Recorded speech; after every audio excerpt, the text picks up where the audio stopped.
Alguns anos atrás eu resolvi que eu queria trabalhar contratada numa empresa de CLT bonitinha, porque eu queria ter essa experiência de trabalhar nessa empresa tal. E aí eles estavam procurando por videomaker, abriu uma vaga de videomaker. Não tinha muita descrição na vaga do que esse videomaker faria, mas a vaga era de videomaker, eu sou videomaker, então a vaga é pra mim, eu vou aplicar. Passei, fui contratada, mas uma vez que eu estava lá contratada já, eu percebi que eu não tinha experiência no trabalho que era aquela vaga. Eu nunca tinha trabalhado daquela forma, eu nunca tinha feito aquilo que eles esperavam de mim naquela vaga, e eu só descobri isso depois que eu já tinha sido contratada. Oi, eu sou a Alice Portugal, esse é o Edita Pra Mim. Se você quiser aprender como é que faz essa lower third maravilhosa que tá aparecendo aqui, tem link aqui na descrição. Hoje eu vou te contar a história de quando eu fui contratada pra fazer um trabalho que depois de contratada eu descobri que eu não sabia fazer. Bom, como eu falei, essa vaga abriu, eu quis a vaga e acabou que depois de todo o processo seletivo eu fui contratada. Quando eu já estava lá, acabou que a minha demanda passou a ser produzir treinamentos internos para aquela empresa. Ou seja, os novos funcionários que fossem contratados têm que ser treinados a fazerem o trabalho deles, certo? Então, ao invés deles terem que ficar fechando turmas e mobilizando mentores para dar aula nessas turmas todos os dias, eles resolveram que seria mais eficiente, e realmente fazer treinamentos por vídeo para que os novos funcionários pudessem assistir e fazer essas aulas online. E daí eles estavam montando uma produtora interna, né, dentro daquela empresa que não tinha nada a ver com audiovisual, é uma empresa de outra coisa, mas eles estavam montando uma produtora interna, que é inclusive um pensamento bem legal. Acontece que eram treinamentos sobre assuntos que eu nunca ouvi falar na minha vida, era uma empresa de tecnologia, então eram assuntos assim que não tinham nada a ver com o meu mundo. Tinha assunto de segurança da informação, tinha assunto para desenvolvedor, tinha assunto de atendimento ao cliente e termos técnicos, muitos termos técnicos, tinha logística, até treinamento do setor jurídico tinha. E tinha eu. Eu tinha que fazer os roteiros. E não só isso, eu tinha que lidar com leigos. Todas as pessoas com quem eu fosse lidar nesse processo não são pessoas de audiovisual, que não conhecem o processo, que nunca tinham escrito um roteiro de vídeo na vida, que nunca tinham apresentado um vídeo na vida. E eu não estava acostumada a gravar com pessoas leigas. Leigo é uma pessoa que não sabe nada, assim, não sabe nada daquele assunto específico. E aí, esse foi um dos grandes desafios da minha vida de edição de vídeo e de videomaker, porque eu tive que aprender sozinha a como lidar com pessoas que não sabiam e não entendiam o que eu fazia ou como eu fazia. E ao mesmo tempo que esse foi um dos grandes desafios, foi uma das coisas que mais me evoluiu como profissional, porque eu aprendi muito com esse processo. Se eu sei trabalhar em conjunto, em equipe com um leigo, eu sei trabalhar com qualquer um, eu sei dirigir qualquer um. E eu já nem tinha tanta experiência assim em direção, eu já tinha sido assistente de direção, mas eu nunca tinha sido a diretora de nada. E ali, de repente,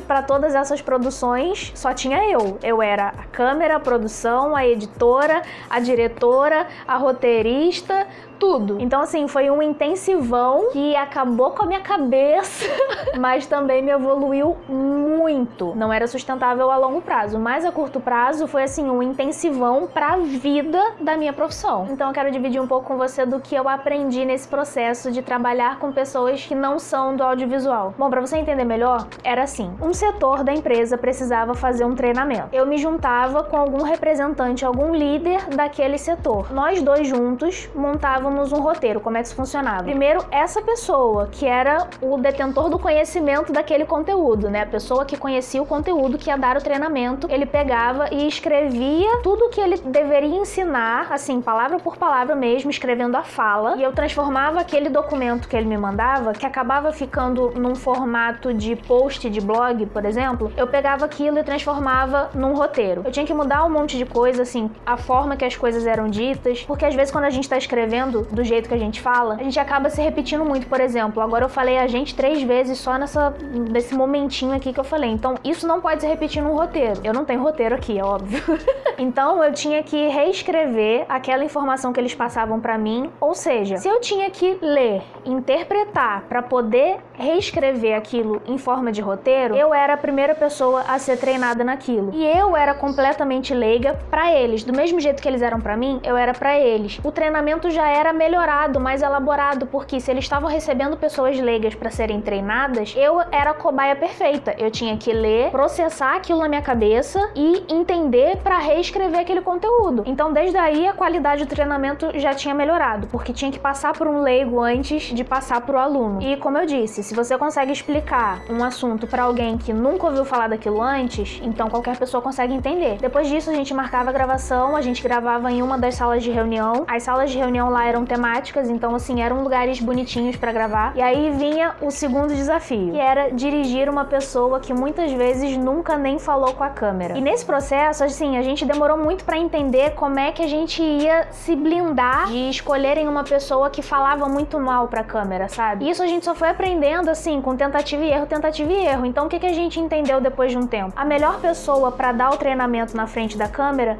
não é necessariamente a pessoa que mais sabe sobre o conteúdo, porque o conteúdo já tá escrito, já tá no roteiro. A pessoa vai ter que ler e apresentar aquele conteúdo. Então, a pessoa que mais sabe o conteúdo tinha que escrever o roteiro inicial e não necessariamente apresentar na frente da câmera. A pessoa que deveria apresentar na frente da câmera é a pessoa que se sente mais confortável para falar na frente da câmera. E até a gente conseguir entender isso, assim, foi um processo de vídeos ruins acontecendo. Depois também, com o tempo, eu consegui desenvolver uma estrutura de roteiro para passar inicialmente para a pessoa que iria escrever o roteiro. Eu enviava uma estrutura de roteiro para aquela pessoa que iria escrever o roteiro. E isso me poupava muito tempo depois, porque me dava menos trabalho de reescrever o roteiro, entendeu? Então bastava que eu desse uma informação inicial para aquela pessoa de como ela deveria fazer aquilo, porque aí depois o meu retrabalho seria pela metade, assim. Também com o tempo de tentativa e erro, eu fui entendendo como eu deveria abordar essas pessoas para nós escolhermos juntos quem seria a pessoa que estaria na frente da câmera, que iria apresentar o conteúdo. Eu entendi que eu precisava saber quem era essa pessoa antes de chegar na hora da gravação, porque eu precisava saber se essa pessoa iria sair bem. Então, muitas vezes, na maioria das vezes, eu pedia pra conhecer essa pessoa antes, eu ia lá na mesa dela, seja lá onde fosse, na parte da empresa, eu ia lá falar com ela rapidinho só pra ver como é que era a vibe da pessoa, se ela era muito pra dentro, se ela era mais extrovertida, se era uma pessoa que tinha uma dicção boa. Eu fui entendendo quais eram os principais pontos que diminuíam a qualidade do meu vídeo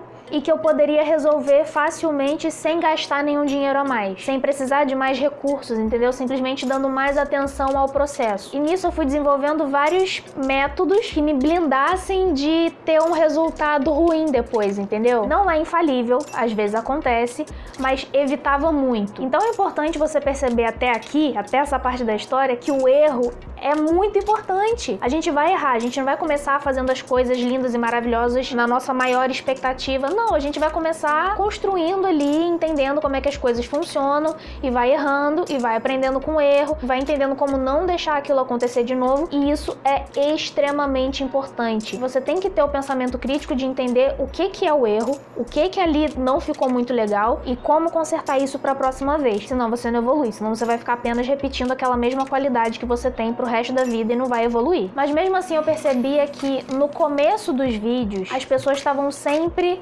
mais tensas, mais retraídas e com uma performance pior do que no final do vídeo. No final do vídeo elas estavam sempre muito melhores, elas eram apresentadoras muito melhores do que elas eram no começo daquele mesmo vídeo. Geralmente era uma gravação que durava assim 1 hora, né? Então no começo daquela hora elas estavam super tensas e no final daquela hora elas estavam, sabe, eu sei o que eu tô fazendo, eu tô confortável com isso aqui. E eu entendi que eu não podia deixar isso 100% na mão daquele apresentador, porque cada hora era uma pessoa nova, cada hora era um líder novo que ia lá apresentar o treinamento. Eram pessoas que trabalhavam ali naquele local, não eram atores, entendeu? Era sempre pessoas que trabalhavam ali fazendo aquela função. Então, era minha função como diretora tirar o melhor daquela pessoa. Eu não podia ficar pensando, nossa, mas fulano não sabe falar direito, nossa, mas fulano não sabe se comportar na frente de uma câmera. É minha função, não é a função da outra pessoa. Eu tinha que pegar a responsabilidade daquela função para que eu pudesse ter algum controle sobre ela. Enquanto eu ficasse falando, é problema da pessoa, é problema da pessoa, é problema da pessoa, eu nunca ia conseguir resolver. A partir do momento que eu entendi que aquilo era um problema meu, que eu tinha que resolver, a qualidade começou a mudar, porque aí eu comecei a desenvolver métodos do que fazer para melhorar aquilo. E eis que surgiu a vaca do vai dar tudo certo, que é o meu gorro de vaca. É isso mesmo que você tá vendo, é um gorro de pelúcia, uma cabeça de vaca. Eu percebi que o que mais prejudicava a qualidade dos vídeos que eu produzia, ali naquela altura que eu já tinha resolvido os problemas técnicos, o que mais prejudicava era a performance inicial das pessoas que apresentavam os vídeos. E simplesmente prestando atenção nessas pessoas, eu percebi que o que deixava a performance delas ruim no começo era porque elas tinham vergonha daquilo que elas estavam fazendo. Elas se sentiam ridículas apresentando um vídeo. Porque muitas vezes essas salas onde a gente gravava as coisas eram salas que tinham paredes de vidro. Então as outras pessoas do escritório talvez não ouvissem, mas elas estavam vendo o que a gente estava fazendo, tinham luzes ligadas, estava chamando alguma atenção. Então essas pessoas que estavam na frente da câmera, elas sabiam que as outras pessoas do escritório estavam vendo elas ali. Então elas começavam sempre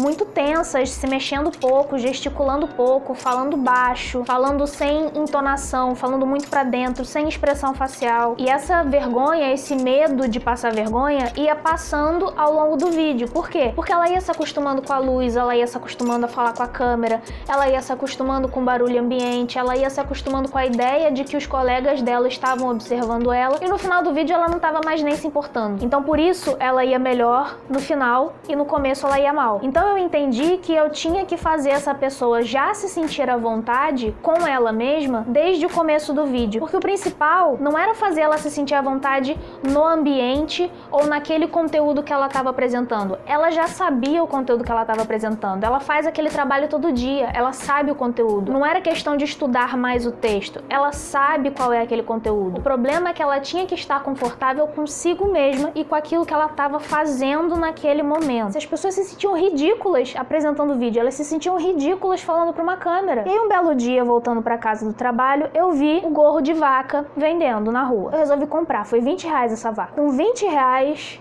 eu resolvi o maior problema do meu trabalho. Porque eu resolvi que toda vez que eu fosse gravar com alguém, eu apareceria lá com uma vaca na cabeça. Então a gente ia andando pelos corredores e as pessoas iam olhando pra mim, iam rindo da minha cara. A gente ia montar as luzes, montar o equipamento, montar tudo no meio do escritório, as pessoas estavam olhando pra mim, estavam olhando pra minha vaca na minha cabeça. E de repente aquela pessoa que tava com medo do ridículo, de passar vergonha, já não era a pessoa mais ridícula daquele ambiente, porque essa pessoa era eu. Só o fato de eu estar com um gorro de vaca na minha cabeça já tirava muito da pressão daquela pessoa que estava na frente da câmera, porque ela olhava pra mim atrás da câmera, dirigindo ela, e ria da minha cara. As pessoas do escritório riam da minha cara, não ria dela. Então isso já tirava uma tensão dos ombros dela muito grande. E falando sério, ninguém leva a sério uma pessoa com uma cabeça de vaca. Então se a pessoa que estava ali na frente da câmera cometesse um erro, falasse errado, pronunciasse alguma coisa de um jeito esquisito, que antes ela se sentiria envergonhada, cara, tem uma pessoa com cabeça de vaca atrás da câmera, tá ligado?